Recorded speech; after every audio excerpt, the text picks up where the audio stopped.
Assim que elas desceram no porão, as batidas pararam. Elas então se viraram para subir as escadas e voltar para o andar térreo da casa, e foi aí que as meninas se depararam com uma mensagem escrita na parede. A mensagem dizia: "Estou no seu quarto, venha me encontrar." E aparentemente aquilo havia sido escrito com sangue. Vocês já vão entender o que foi que aconteceu, mas antes, o meu nome é Bruno Vilas e eu conto casos criminais reais aqui na internet. Eu te convido a se inscrever no meu canal e ativar o sininho para não perder as notificações, porque assim, todas as vezes que eu publicar um vídeo novo, o YouTube te avisa e você corre aqui para assistir comigo. Eu te convido também a me seguir nas redes sociais, porque por lá eu tô sempre interagindo com vocês e também publicando conteúdos diferentes dos daqui do YouTube.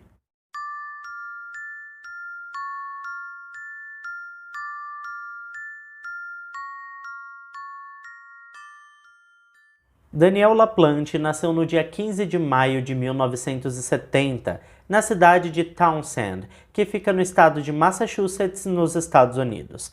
A infância do Daniel não foi nada fácil. Ele sofreu vários tipos de abusos vindos de seu pai, inclusive físico e psicológico. Como seu pai era um homem muito complicado, sua mãe se divorciou dele e arrumou um padrasto para o Daniel, que manteve a rotina de violência com o garoto. Durante toda a sua infância, o Daniel foi uma criança muito mal cuidada. Ele estava sempre sujo, com roupas rasgadas, sapatos furados e não eram raras as vezes em que o menino estava cheirando muito mal. Tudo isso fazia com que o garoto sofresse muito bullying na escola. As crianças evitavam conversar com ele e os valentões da escola o chamavam de pequeno fedorento. Tudo isso foi muito traumático para o Daniel, principalmente porque ele foi diagnosticado com dislexia, então ele também tinha certa dificuldade no aprendizado, o que fazia com que as outras crianças o chamassem de burro. Além de tudo isso, os pais do Daniel não compravam materiais escolares para ele, então ele vivia basicamente de doações, e sempre que pedia uma folha ou um lápis emprestado para alguém, ele era ridicularizado. Isso fez com que a escola se tornasse o pior lugar do mundo para ele. Eu acho que eu ainda não mencionei, pessoal, mas o Daniel também era diagnosticado com hiperatividade e TDAH. E na esperança de ajudá-lo, a sua mãe levava regularmente o menino ao psicólogo. Porém, o efeito foi justamente o inverso, já que durante as sessões foi relatado que o profissional tocava nas partes do garoto. E foi na sala do psicólogo que o Daniel sofreu as piores agressões sexuais. O profissional dizia ao menino que tudo que ele estava fazendo fazia parte de seu tratamento, e se ele fosse bonzinho, logo ele iria estar curado. Aos 14 anos de idade, o Daniel começou a invadir a casa das pessoas e roubar objetos de valor. E durante um ano ele fazia isso de forma bem discreta. Mas quando completou 15 anos de idade, algo mudou. Uma chavinha foi virada na cabeça do Daniel e agora o jovem queria que os moradores da casa soubessem que alguém havia estado lá. Ele queria que as pessoas sentissem medo, que se sentissem inseguras em suas casas. Então ele fazia questão de esguichar ketchup nas paredes, mudar móveis de lugar ou até mesmo comer as coisas das geladeiras de suas vítimas e deixar a pia cheia de louças sujas. Ele se divertia com tudo isso e fazia questão de estar por perto para ver a reação dos moradores da casa quando descobrissem que alguém havia estado dentro de suas casas. Eu acho que nesse ponto já podemos presumir que as coisas só iriam piorar, não é mesmo? Pois bem, agora eu preciso apresentar para vocês a família Andrews. Eles moravam em Pepperwood, uma cidade que também pertence ao estado de Massachusetts. E a família era composta pelo Brian e suas duas filhas, Anne, de 15 anos, e Jéssica, de 9 anos. As meninas tinham acabado de perder a sua mãe para o câncer, então eles estavam passando por um momento de muita sensibilidade. Para o Brian, pai das meninas, também não estava nada fácil, afinal ele tinha acabado de perder a sua esposa e se tornado um pai solo. Além de toda a responsabilidade com as meninas, agora ele precisaria trabalhar dobrado para suprir a falta da renda de sua esposa e não deixar faltar nada para as meninas. Por conta disso, as meninas acabavam passando várias horas sozinhas em casa, pois o Brian estava sempre no trabalho. Mas isso nem era tanto um problema, porque a Anne, de 15 anos, era muito responsável e sempre acatava todos os conselhos de seu pai para manter ela e a sua irmãzinha em segurança. Aqui no Brasil é muito comum, né, gente? Quem nunca ficou aos cuidados de um irmão mais velho? Eu mesmo fui praticamente criado pela minha irmã enquanto a minha mãe e o meu pai trabalhavam fora. Eu não sei vocês, mas na minha cidade isso era normal. Voltando ao caso, certo dia o telefone tocou e a Anne atendeu. Do outro lado da linha era um menino do bairro e eles passaram horas conversando no telefone. Anne achou o garoto muito educado. Ele disse que se chamava Daniel e que tinha pegado o número dela com um colega da escola. E a partir daquele momento, eles passaram a conversar por telefone quase todos os dias. O que a Anne não sabia é que o Daniel havia invadido a casa de sua família em um momento que eles não estavam. E quando ele viu a foto dela, o garoto ficou obcecado pela jovem. Então aquela ligação tinha outras intenções. Durante as chamadas, o Daniel se descreveu para Anne como sendo um garoto alto, branco, loiro, dos olhos azuis, com um porte atlético e muito sedutor. Aos poucos, a jovem Anne foi se apaixonando pelo Daniel e por suas histórias, e ela queria conhecê-lo pessoalmente. Então o Daniel a convidou para ir com ele até a feira local. Ele disse que a buscaria e que os dois poderiam finalmente se conhecer e passar um tempo juntos. A Anne ficou super animada com a ideia, afinal de contas ele tinha descrito a si mesmo como um príncipe encantado. Então naquela mesma noite a campainha toca e a Anne já sabe que do outro lado da porta está o seu príncipe encantado. Quando ela abre a porta, o rapaz que estava lá era o Daniel LaPlante e ao contrário do que ele tinha dito a ela, ele era um rapaz baixo, com cabelos escuros, olhos escuros, era bem magro e cheirava mal. É óbvio que a Anne ficou assustada e desapontada pela mentira dele. Mas como ela gostou de conversar com ele no telefone e ele já estava ali mesmo, ela resolveu dar uma chance e saiu com ele do mesmo jeito. Agora me diz você teria saído com ele mesmo depois dessa mentirada toda? Porque vamos combinar, né, gente? O cara já começou mentindo sobre a aparência. O que mais ele poderia estar escondendo dela, não é mesmo? Durante o encontro, Anne mencionou que tinha acabado de perder a sua mãe e que estava muito triste. O problema é que o Daniel tinha uma espécie de atração por assuntos mórbidos e também por sofrimento. Então ele imediatamente começou a fazer várias perguntas sobre o quanto a mãe da Anne sofreu antes de morrer. E até perguntas sobre o corpo dela já sem vida. É evidente que aquele assunto era muito desconfortável e doloroso para a jovem, mas quanto mais ele percebia que ela estava sofrendo ao lembrar da morte de sua mãe, mais ele entrava no assunto e seus olhos brilhavam. Evidentemente, aquele encontro foi horrível e frustrante, e quando chegou em casa, Anne estava decidida a não ter mais nenhum tipo de contato com o Daniel.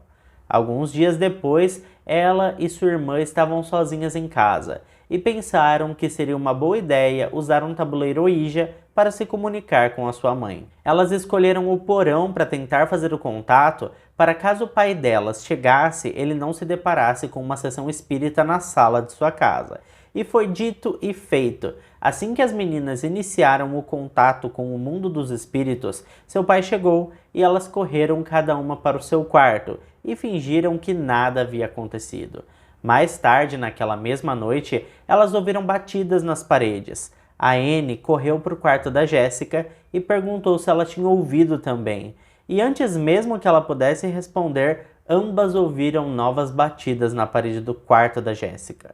O engraçado é que ao invés das meninas ficarem com medo, elas acreditaram que era sua mãe tentando se comunicar com suas queridas filhas, apenas dando um sinal de que ela estava ali e que estava olhando por elas. As batidas perduraram por semanas e aconteciam sempre que as meninas estavam sozinhas em casa ou na hora que iam dormir. E quando elas chamavam seu pai para ver o que estava acontecendo, o barulho cessava imediatamente. O Brian começou a acreditar que esse tal barulho era fruto da imaginação das meninas que estavam sentindo falta de sua mãe. E ele até as confortou, dizendo que tinha certeza que realmente a sua esposa estava cuidando deles, mas do céu e não das paredes de sua casa. Só que as coisas começaram a piorar. As meninas começaram a perceber móveis fora do lugar, coisas desaparecendo e reaparecendo em lugares totalmente diferentes, louças sujas que surgiam na pia, alimentos que acabavam misteriosamente, e teve até um episódio onde a Anne estava comendo um lanche e tomando um suco na mesa. E ela saiu rapidinho para fazer alguma outra coisa e quando voltou, o seu copo estava vazio e seu lanche havia acabado. O pai das meninas simplesmente dizia que sabia que eram elas fazendo essas coisas para convencê-lo de que sua mãe estava ali com eles. Mas ele se manteve firme, dizendo que a mãe das garotas estava sim olhando por elas, mas no céu e não em sua casa. Depois de um tempo, as meninas começaram a ficar apavoradas, porque elas não acreditavam mais que era sua mãe. Afinal, sua mãe não iria roubar suas coisas e comer seus sanduíches. Então elas passaram a acreditar que tinham despertado um espírito ruim quando usaram o tabuleiro Ouija. Na noite de janeiro de 1987, a Jessica e a Anne estavam sozinhas, pois seu pai havia pego um turno da noite e elas ouviram batidas vindo do porão. Anne então pegou uma faca na cozinha e junto de sua irmã Jessica, elas desceram para ver o que estava acontecendo. Assim que elas chegam no porão, as batidas param. Assim que elas se viram para subir as escadas e voltar para o andar térreo da casa, as meninas se deparam com uma mensagem escrita na parede. A mensagem dizia: "Estou no seu quarto, venha me encontrar." Aparentemente, aquilo havia sido escrito com sangue. Logicamente que as duas enlouqueceram e saíram gritando da casa. Elas foram até o vizinho e pediram para ficar lá até que seu pai chegasse do trabalho. Assim que o Brian chegou, as meninas correram até ele contando o que tinha acontecido. O Brian então desceu até o porão e viu a mensagem na parede. Mas aquilo não era sangue, na verdade era molho de tomate. E ele ficou furioso, pois tinha certeza que eram as meninas que tinham feito aquilo. Ele foi compreensivo, pois entendeu que aquela era uma forma delas lidarem com o luto, mas resolveu tomar uma atitude para resolver essa situação. Então ele tirou uma semana de licença de seu trabalho, e durante a semana que o Brian ficou em casa, os barulhos pararam, os móveis permaneceram no lugar e nada de estranho mais aconteceu. Mas logo que o Brian voltou a trabalhar na primeira noite que as meninas ficaram sozinhas, começou tudo de novo. Assim que elas ouviram as batidas, a Anne pegou uma faca e foi atrás de descobrir de onde vinham essas batidas. Aparentemente o som vinha do andar de cima da casa, especificamente do quarto da Anne. As meninas foram até lá e havia outra mensagem na parede. A mensagem dizia: "Estou de volta." A Anne e a Jessica correram novamente para a casa do vizinho e pediram para ficar lá até o pai delas chegar do trabalho. Desta vez, elas contaram para o vizinho o que estava acontecendo e ele ligou para o Brian. O Brian saiu do serviço e foi para casa. Chegando lá, ele ordenou que as meninas aguardassem na casa do vizinho enquanto ele olhava a casa sozinho. Só que quando ele entrou na residência, estava tudo de pernas pro ar. A casa havia sido roubada. Ele ficou ali uns 3 minutos sem reação, só olhando para aquilo. Ele sabia que as meninas não teriam feito aquilo, e além disso, elas haviam relatado sobre uma mensagem na parede, e não sobre um assalto. Então, obviamente, algo tinha acontecido no espaço de tempo em que as meninas saíram da casa até o momento em que ele chegou na casa. Outra coisa que causou estranheza para o Brian é que tinha uma outra mensagem na parede fora a que as meninas haviam relatado. Esta outra mensagem dizia: "Case comigo." Foi neste ponto que o Brian percebeu que as meninas estavam falando a verdade o tempo todo. Enquanto ele estava parado ali, olhando toda aquela bagunça, a sua visão periférica, assim, captou bem de canto de olho mesmo, gente, uma silhueta vestida de noiva com cabelos loiros. O Brian, sem mover, mudou o olhar lentamente e pôde perceber que, vestindo o vestido de sua mulher falecida e uma peruca loira, havia um menino. O pior de tudo isso, ele estava segurando um machado. Assim que o Brian se vira para o menino, ele sai correndo pela casa. E é claro que o Brian corre atrás dele. Só que o menino simplesmente desaparece e ele não encontra o menino em lugar nenhum da casa. Depois disso, o Brian chamou a polícia rapidamente. E os policiais revistaram a casa toda e não encontraram ninguém. Enquanto os policiais conversavam no quarto da Anne, um dos oficiais derrubou suas chaves e, ao se abaixar para pegar despretensiosamente, ele pôde perceber que havia um buraco atrás da cômoda da Anne. Eles então tiraram a cômoda do lugar e puderam perceber que havia um buraco grande o suficiente para a passagem de uma pessoa para dentro das paredes da casa. E adivinhem só quem foi que eles encontraram dentro da parede? Isso mesmo, o Daniel LaPlante. Imediatamente o Brian o reconheceu como o menino de peruca loira, e a Anne o reconheceu como o garoto que ela havia saído há um tempo atrás. O Daniel LaPlante foi conduzido para a delegacia para prestar seu depoimento, enquanto os policiais revistaram o sótão da casa e também o interior das paredes, e a partir dessas revistas, eles puderam perceber que o Daniel estava vivendo ali junto com a família há pelo menos 2 meses. Havia um saco de dormir no sótão, havia restos de comida, roupas roubadas da família Andrews e o mais assustador é que existia um caminho entre todas as paredes da casa, ou seja, ele podia circular livremente pela casa toda através das paredes. Também existiam saídas em diversos cômodos, e esses buracos sempre ficavam escondidos atrás de algum móvel. Também haviam nas paredes buracos pequenos o suficiente para passarem despercebidos pela família, mas grande o suficiente para que o Daniel pudesse espioná-los. Um destes buracos chamou bastante a atenção, pois ficava bem em frente ao box do banheiro, e a polícia encontrou bastante material genético do Daniel neste local, o que deixou claro que ele passava bastante tempo espiando naquele buraco e se divertindo, se é que vocês me entendem. O jovem tinha apenas 16 anos na época, e acabou sendo preso por invasão e espionagem. Por conta da sua idade, ele foi encaminhado para uma detenção juvenil e ficou lá por 10 meses. Em outubro de 1987, Daniel foi transferido para uma detenção comum, pois em maio daquele mesmo ano ele havia completado 17 anos. A essa altura, ele estava apto a ser julgado como adulto. Então ele enfrentou várias acusações, dentre elas invasão a domicílio, destruição à propriedade privada e roubo. Foi estipulada uma fiança para que ele pudesse aguardar o processo em liberdade, e a sua mãe pagou a fiança. Ela também levou o filho para morar com ela e o padrasto do garoto. Sim, gente, o mesmo padrasto que abusava dele enquanto ele era criança. O seu julgamento estava marcado para 11 de dezembro de 87, mas como ele estava em liberdade sob fiança desde outubro, ele acabou cometendo outro crime antes mesmo de ser julgado. Em novembro de 87, Daniel invadiu a casa de um vizinho e roubou 2 revólveres calibre 22, e no dia 1º de dezembro, ele caminhou cerca de 800 metros até a casa da família Gustafson. A família era composta por Priscila, de 33 anos, seu marido Andrew, de 34 anos, e seus 2 filhos, Abigail, de 7 anos, e William, de 5 anos. A Priscila estava esperando o 3º filho do casal. Ela era professora infantil e cantava no coral da igreja.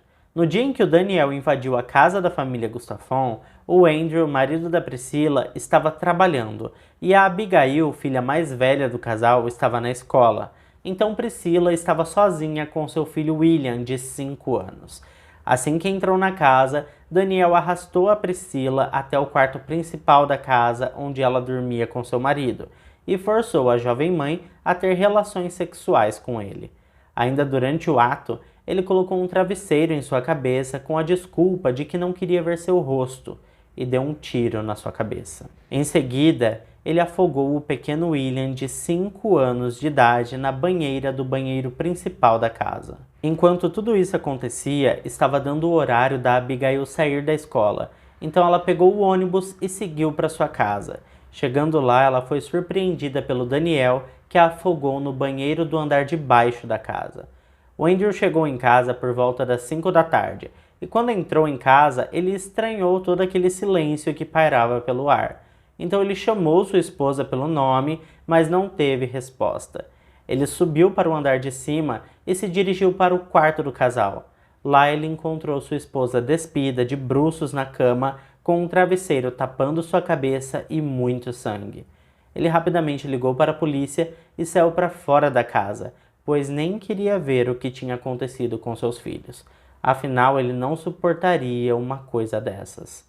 A polícia chegou e encontrou, além do corpo da esposa do Andrew, o corpo de seus 2 filhos afogados em banheiros separados. No quarto principal da residência havia 2 cápsulas de bala calibre 22, além de sêmen na cama e uma lata de cerveja vazia.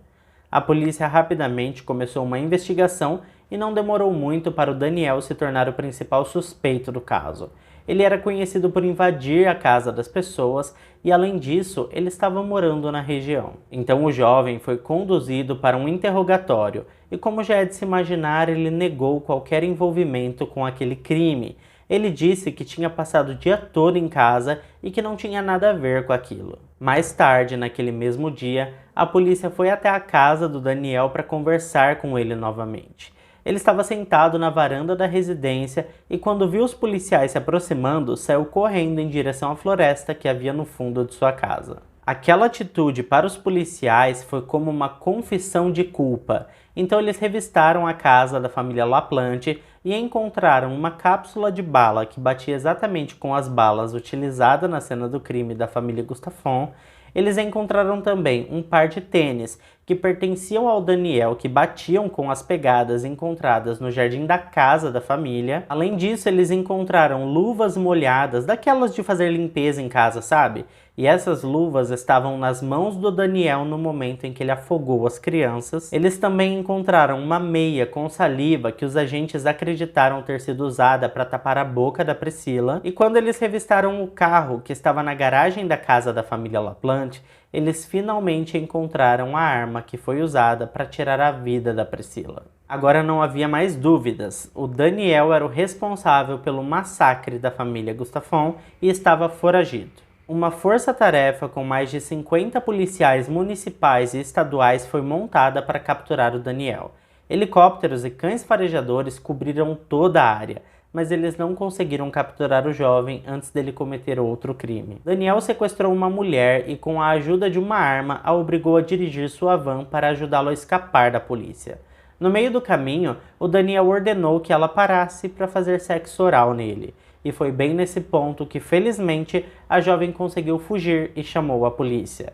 Ela deu todos os detalhes de seu veículo e agora a polícia sabia que o Daniel estava fugindo em uma van branca.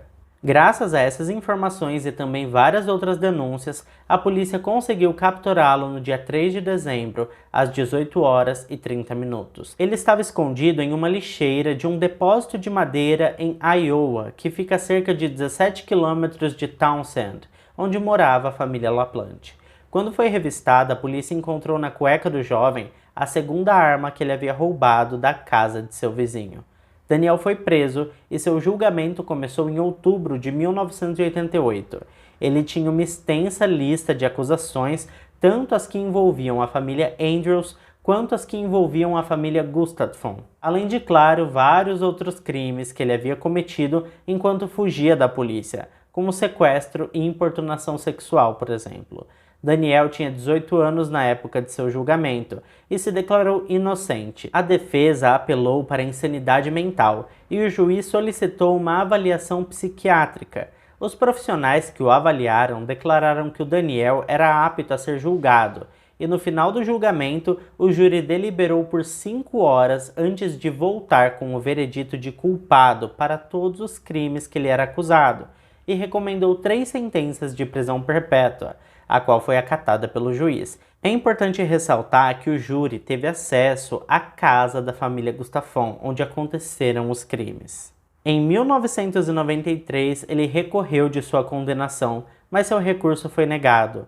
Em 2000, ele solicitou uma transferência para outro presídio, porque estava sofrendo abusos sexuais e temia por sua vida, pois havia recebido ameaças de outros prisioneiros. Esse pedido foi concedido e o Daniel teve sua transferência concluída ainda no mesmo ano. Antes de ser transferido, ele ficou em uma solitária para sua própria segurança, e por esse motivo ele processou a prisão, pois, segundo ele, na solitária, ele não tinha acesso à biblioteca. E pasmem, gente, no final do processo ele ganhou a quantia de $450. Mais tarde, ele abriu um novo processo contra a penitenciária porque teve suas revistas pornográficas confiscadas. Mas desta vez ele perdeu, porque esse tipo de revista é considerada contrabando dentro das prisões americanas. Ele abriu um outro processo também por alegar que na prisão ele não podia exercer a sua fé religiosa, mas também perdeu. E por fim, após cumprir 30 anos de prisão, ele tentou um recurso para conseguir liberdade condicional, pois entrou uma lei em vigor que impede que menores de idade sejam condenados à prisão perpétua sem a possibilidade de liberdade condicional. E graças a esta lei, ele estará elegível à liberdade condicional em 2032. O que, se for parar para pensar, nem tá tão longe assim, né? Daqui 10 anos, pode ser que o Daniel esteja aí nas ruas novamente. Mas o que você acha sobre isso? Será que ele realmente já se redimiu dos seus crimes e é uma nova pessoa?